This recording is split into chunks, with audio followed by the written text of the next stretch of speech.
अद्वियात की किल्लत और उनकी कीमतों में इजाफे पर बातचीत के लिए कराची स्टूडियो से हमें ज्वाइन किया है पाकिस्तान फार्मास्यूटिकल मैन्युफैक्चरर एसोसिएशन के सदर फारूक बुखारी साहब ने। फारूक साहब, बहुत शुक्रिया आपके वक्त का। ये बताएगा कि अशिया की एलसीज खोलने पर पाबंदी तो नहीं है, फिर अद्विया साज कंपनीज को खाम माल क्यों नहीं मिल रहा है और मार्केट हत्ता के हॉस्पिटल्स में भी दवाओं की किल्लत है? मैडम, इस तरह है कि जो हमारी प्राइसेस हैं वो कंट्रोल्ड है ड्रग्स की ना, जो मेडिसिन की प्राइसेस हैं। तो अब जो डॉलर के साथ हुआ है, जो इलेक्ट्रिसिटी का बिल हो गया है, जो शरह सूद 21% में चली गई है, इसी सारी कंडीशन में जो है हमारे लिए वाइबल नहीं रहा कि कुछ मेडिसिन हम प्रोड्यूस कर सकें।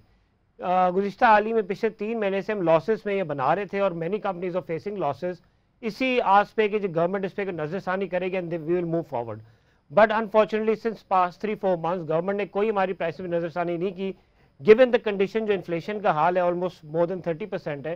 सो दैट इज़ द रीज़न एक शॉर्टेज क्रिएट हो रही है और उस शॉर्टेज के मद में अनफॉर्चुनेटली ब्लैक मार्केटिंग में जो अदवाएं दस्तियाब भी हैं वो एक्सूबरेंट प्राइसेस में मिल रही हैं। 1300 से ज़ायद ब्रांड है जो लेटर लिख चुकी हैं रेलेवेंट अथॉरिटीज़ को कि जी ये प्रोडक्शन हम इनकी बंद कर चुके हैं और 40% तक जो हमारी इंडस्ट्री है अभी चल रही है अपनी कैपेसिटी पे। For the same reason we can not cope up with the inflation जो अभी इस मुल्क में एग्जिस्ट कर रही है। बुखारी साहब, ख़ास तौर पर शुगर की इंजेक्शन, इंसुलिन की किल्लत ख़तरनाक हद तक बढ़ चुकी है। इंसुलिन पाकिस्तान में तो मिलती नहीं, इसकी किल्लत की वजूहात क्या हैं और ज़्यादा कौन सी इंसुलिन इस्तेमाल होती है? आप बिल्कुल दुरुस्त कह रहे हैं जी। इंसुलिन ज़्यादातर इंपोर्ट होती है, पाकिस्तान में बनती नहीं है अनफॉर्चुनेटली। तो इंपोर्ट की जो शरह है आपकी यूएस डिस्पैरिटी डॉलर है which is 288 right now. It's not possible for the companies to import this product in to Pakistan any मोर।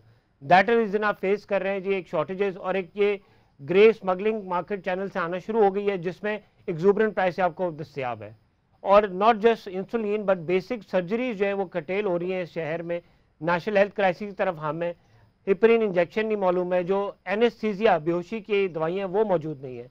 तो naturally most of the surgeons are catering towards very selective surgeries. और हम ये वाक़ करते रहे, government को भी उनको बताते भी रहे कि जब हम नेशनल हेल्थ क्राइसिस की तरफ जा रहे हैं, बट अनफॉर्चुनेटली जी हमारी कोई सुनवाई इस पर रसाई अभी तक हमें नहीं मिली है।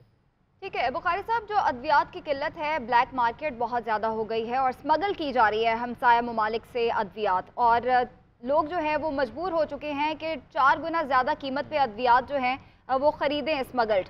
तो आप लोगों ने क्या हुकूमत को इस हवाले से आगाह किया है, तवज्जो दिलाई है?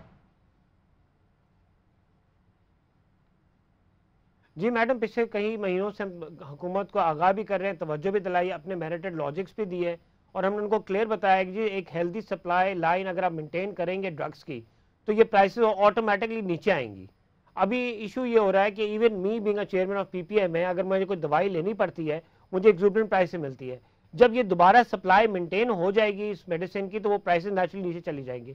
लेकिन उसके लिए गवर्नमेंट को हमने नजरसानी को बोला है कि हमारी जो कंट्रोल प्राइसेस हैं उनकी इन्फ्लेशन एडजस्टमेंट हमें एडजस्ट करके दे दे ताकि हमारे लिए वाइबल हो ज़्यादातर अदवाइज बनाना। लेकिन अनफॉर्चुनेटली शुक्रिया पाकिस्तान फार्मास्यूटिकल मैन्युफैक्चरर्स एसोसिएशन के सदर फारूक बुखारी साहब हमारे साथ मौजूद थे।